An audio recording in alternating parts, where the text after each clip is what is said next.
అందరికీ నమస్తే. Welcome to TR TV. నేను మీ తిరుపతి.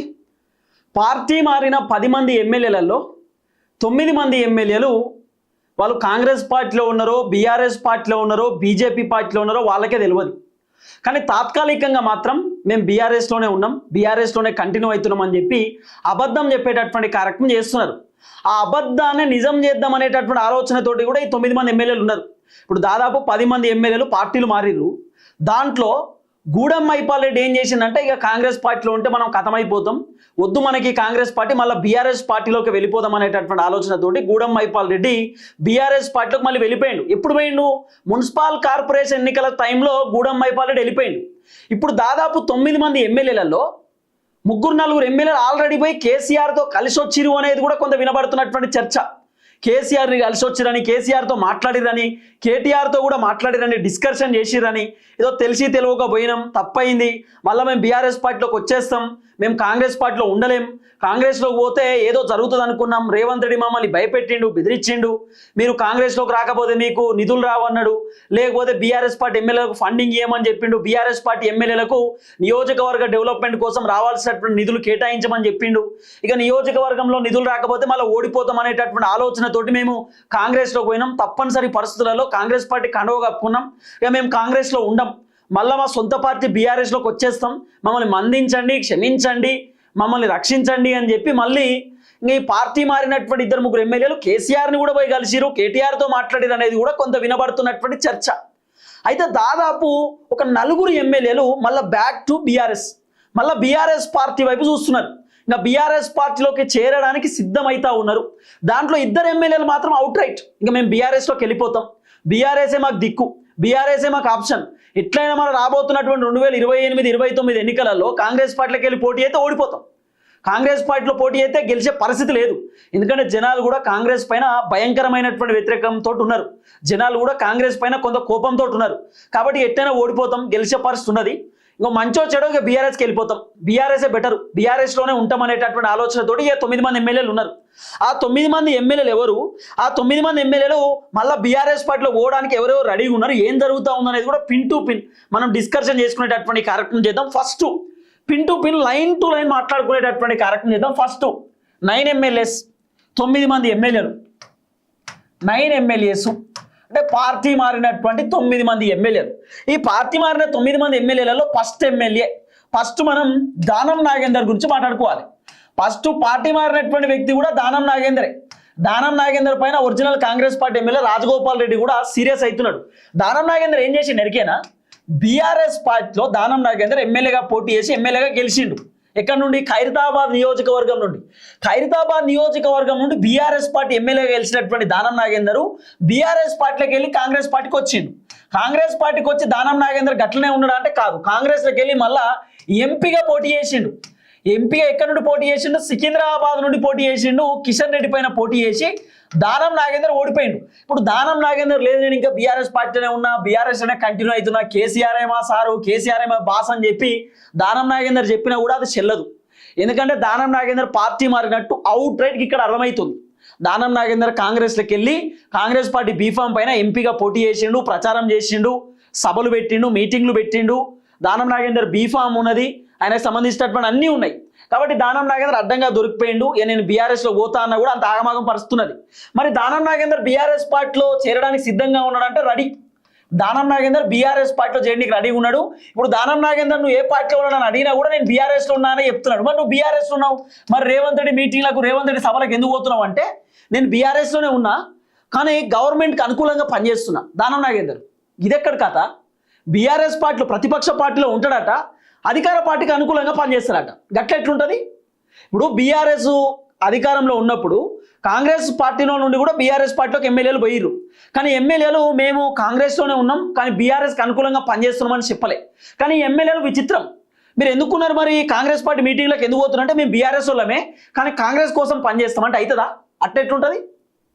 బీఆర్ఎస్ వాళ్ళు కాంగ్రెస్ కోసం ఎట్లా పనిచేస్తారు? అట్లా పనిచేసేటటువంటి అవకాశం ఉండదు కదా. ఇంకా బీఆర్ఎస్లో గెలిచి కాంగ్రెస్ కోసం పనిచేస్తుంటే వాళ్ళు కాంగ్రెస్ పార్టీ ఎమ్మెల్యేలు అన్నట్టే. ఇప్పుడు దానం నాగేందర్ కూడా ప్లేట్ ఫిరాయించాడు. దానం నాగేందర్ ఏమంటుండో తెలుసా? కేసీఆర్ గొప్ప వ్యక్తి, కేసీఆర్ మంచి వ్యక్తి, కేటీఆర్ అద్భుతమైన వ్యక్తి, రేవంత్ రెడ్డి తన పది తను కాపాడుకుంటున్నాడు, రేవంత్ రెడ్డికి తెలుస్తలేదు, మంత్రులు చక్కగా పనిచేస్తలేరు, రేవంత్ రెడ్డి 10 కోట్ల నిధులు కూడా మా నియోజకవర్గానికి ఇయ్యలే, నేనే ఇంత బాధపడుతున్నా అంటే ఇక నియోజకవర్గంలో మస్తు మంది బాధపడుతున్నారు, ఇబ్బంది పడుతున్నారు, నియోజకవర్గంలో ఉన్నటువంటి ఎమ్మెల్యేలు చెప్పుకోలేకపోతున్నారు, జిల్లాలో ఉన్న ఎమ్మెల్యేలు చాలా ఇబ్బంది పడుతున్నారు. ఇది దానం నాగేందర్ డైలాగులు. So out right Danam Nagender BRS పార్టీలో పోనీకి రెడీగా ఉన్నాడు. ఇప్పుడు మీరు పోయి దానం నాగేందర్ అడిగినా ఏంది సార్ అంటే నేను బీఆర్ఎస్ అంటాడు. బీఆర్ఎస్ పార్టీలోకి అవుట్ రైట్ పోనీకి సిద్ధంగా ఉన్నాడు. దానం నాగేందర్ కూడా కేసీఆర్తో కేటీఆర్తో టచ్లో ఉన్నాడు, కొంత మాట్లాడుతూ ఉన్నాడు అనేది కూడా కొంత వినబడుతున్నటువంటి చర్చ. ఇంకా రెండవది దానం నాగేందర్ తర్వాత ఇంకా మనం నెక్స్ట్ మాట్లాడుకోవాల్సింది కడియం శ్రీహరి. కడియం శ్రీహరి నేను బీఆర్ఎస్ పార్టీలో మళ్ళీ పోతా అన్న కూడా కేసీఆర్ తీసుకోడు, కేసీఆర్ దగ్గర కూడా రానియాడు. కాబట్టి కడియం శ్రీహరి ఉత్తరే క్లోజ్, కడియం శ్రీహరి క్లోజ్. ఈయన బీఆర్ఎస్ పార్టీలోకి వస్తా అన్న కేసీఆర్ యాక్సెప్ట్ చేయడు. కానీ కడియం శ్రీహరి కూడా ఆలోచన చేస్తున్నాడు, మళ్ళీ కాంగ్రెస్లోకి వెళ్ళి పోటీ అయితే ఓడిపోతా, ఇక వేరే ఆప్షన్ లేదు, ఇక మంచో చెడో అయిపోయింది, ఇక మళ్ళీ మా బిడ్డకు ఎమ్మెల్యే టికెటో ఎంపీ టికెటో ఇప్పించుకోవాలి, మళ్ళీ ఆమెను గెలిపించుకోవాలనేది కడియం శ్రీహరి వర్షన్. కడియం శ్రీహరి కూడా ప్రయత్నం చేస్తున్నాడు, మళ్ళీ బీఆర్ఎస్లో పోదాం, బీఆర్ఎస్ పార్టీలో పోతేనే బాగుంటుందని ఆలోచనలో ఉన్నాడు. కానీ కడియం శ్రీహరి కేసీఆర్ దగ్గరికి రానియాడు. ఎందుకు చెప్తున్నా ఈ మాట అంటే కడియం శ్రీహరి ఏం చెప్పిండు, కాంగ్రెస్ అధికారంలోకి వచ్చినాక కాంగ్రెస్ గవర్నమెంట్ 6 నెలల కంటే ఎక్కువ ఉండదు, కాంగ్రెస్ గవర్నమెంట్ పడిపోతుంది అన్నాడు. 6 నెలల కంటే కాంగ్రెస్ గవర్నమెంట్ ఎక్కువ ఉండదని చెప్పినటువంటి కడియం శ్రీహరి పోయి కాంగ్రెస్ పార్టీలో పడ్డాడు. అంటే కడియం శ్రీహరి చిత్తశుద్ధి, కడియం శ్రీహరి కథ, ఆయన వ్యవహారం అంతా అర్థమైపోయింది మనకు. కాబట్టి కడియం శ్రీహరిని కేసీఆర్ అని తీసి దగ్గరికి రానియాడు. ఎందుకంటే కడియం శ్రీహరికి బాగా గౌరవం ఇచ్చింది కేసీఆర్. అట్లాంటి కేసీఆర్ని కడియం శ్రీహరి మోసం చేసిండు. ఇంకా కడియంని ఎందుకు దగ్గరికి రానిస్తాడు?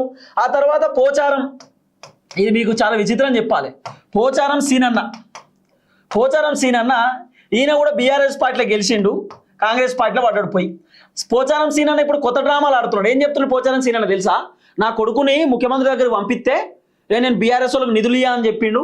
ఇంకా తప్పనిసరి పరిస్థితులలో 6 నెలల్లో నాకు మొత్తం నియోజకవర్గానికి నిధులు ఇస్తా అన్నాడు, పెండింగ్లో ఉన్నటువంటి బిల్లులన్నీ క్లియర్ చేస్తా అన్నాడు. ఆయన మాటలు నమ్మి నేను కాంగ్రెస్లోకి వచ్చినా, కానీ రేవంత్ రెడ్డి ఏ పని చేయలే, రేవంత్ రెడ్డి నన్ను మోసం చేసిండు, రేవంత్ రెడ్డి నేను కాంగ్రెస్లోకి వచ్చినాక నాకు పని చేయలే, రేవంత్ రెడ్డి నా ఫోన్ లేపుతలేడు, ఎమ్మెల్యేలు లేపుతలేరు, మంత్రులు లేపుతలేరు, అధికారులు నా మాట వింటలేరు, పోచారం శ్రీనివాస్ రెడ్డి చెప్తున్నాడు. ఇంకా పోచారం ఏమంటున్నాడు తెలుసా? మొత్తం కార్యకర్తలతో చెప్పినట్టు ఇప్పుడు పోచారం శ్రీనివాస్ రెడ్డి త్వరలో బర్త్డే ఉందట, ఇప్పుడు ఈ మంతే అనుకుంటా, చెప్పినట బర్త్డే నేను జరుపుకోవట్లేదు, నా పుట్టినరోజుకి ఎవరు మా ఇంటికి రావద్దు, బొకేలు స్వీట్లు దేవద్దు, సెలబ్రేషన్ చేసుకోవద్దు, మొన్న పెద్ది సుదర్శన్ రెడ్డి పాపం ఆయన మరణించింది కాబట్టి నాకు బాధ అనిపిస్తుంది, నేను బర్త్డే సెలబ్రేషన్ చేసుకోను, పోచారం చెప్తున్నాడు. ఇప్పుడు పోచారం శ్రీనివాస్ రెడ్డి కాంగ్రెస్ పార్టీలో ఉన్నాడు, పెద్ది సుదర్శన్ రెడ్డి బీఆర్ఎస్ పార్టీలో ఉన్నాడు.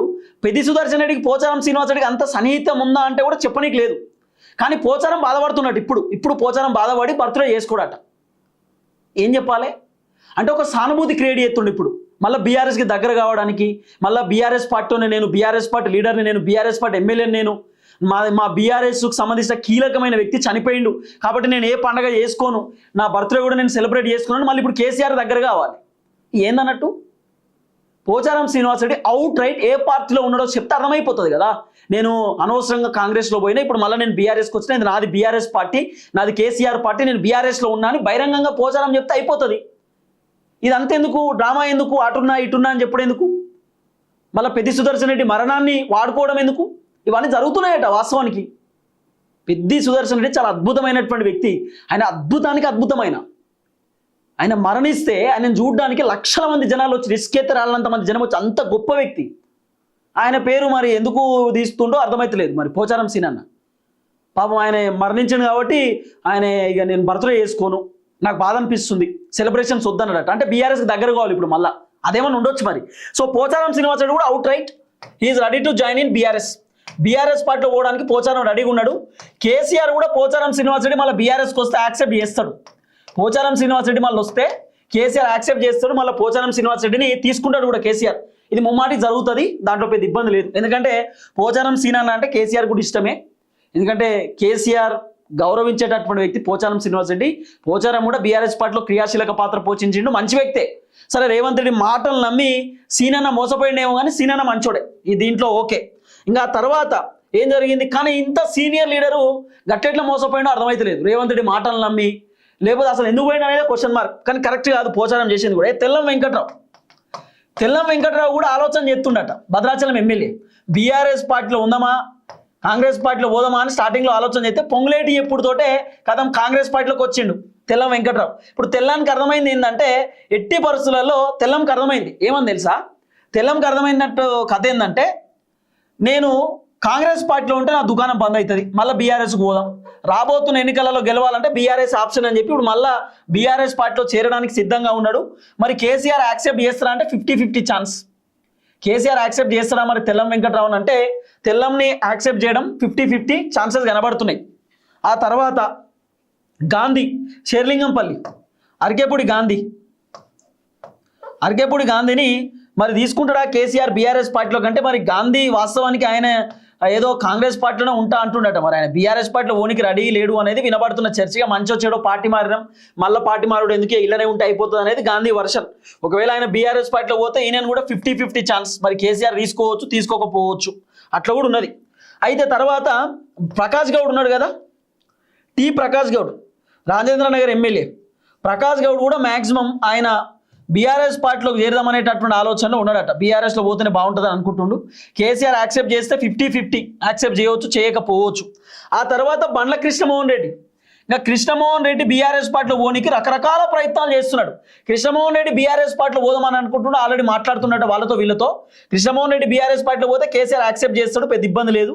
సో కేసీఆర్ పాజిటివ్ వేలోనే బండ్ల కృష్ణమోహన్ రెడ్డి పైన ఉన్నాడు అనేది కూడా కొంత వినబడుతున్నటువంటి చర్చ.